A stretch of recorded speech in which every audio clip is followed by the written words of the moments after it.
Good day everyone and welcome po sa video, and pupunta po tayo ng SM Mega Mall.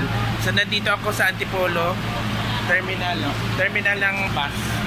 Simulan po natin.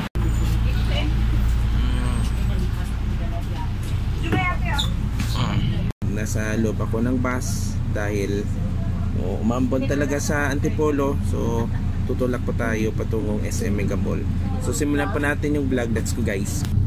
Mahigit isang oras ang aking biyahe mula Antipolo papuntang Mandaluyong. Sakay ng bus upang ako ay pumunta sa isang mall.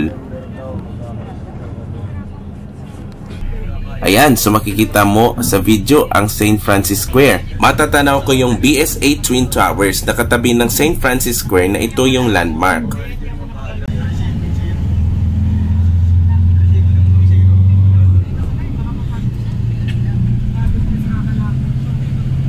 Konting kembot na lang at bababa na ako.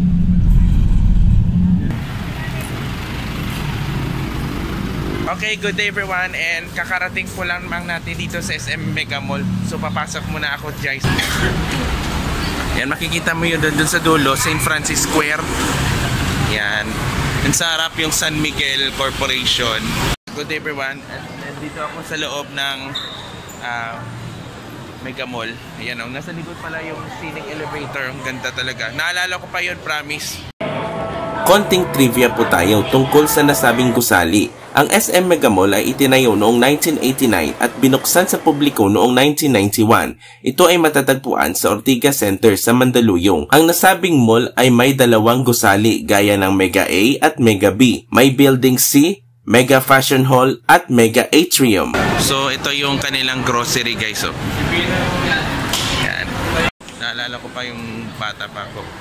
Ito yung elevator yung nasa likod ko guys. Yan. Nasa loob pa ako ng Mega Atrium, no. Ito yung bago guys. Oh. Pero magkikita mo yung nasa likod guys. Yan. Diyan talaga yung may pagbabago sa nasabing area. Ganda talaga guys. Oh. Super exciting.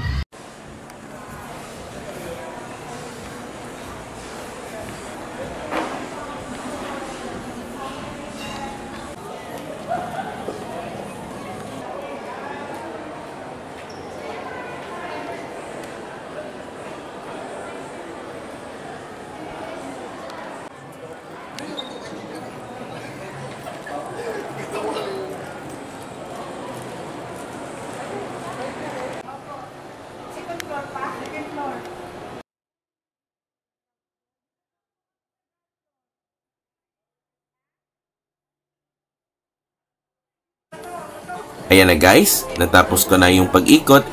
Walking tour pala sa loob ng mall. Alright guys, at dyan po nagtatapos ang video sa pagbisita ko sa SM Mega Mall sa lungsod ng Mandaluyong. Maraming salamat po sa inyong panonood. Okay, so that's all for today guys, and maraming salamat po. And nandito ako na yon sa SM Mega Mall. Thank you so much for watching, and don't forget to like, share, and subscribe on my YouTube channel. See you again for the next video. Goodbye everyone.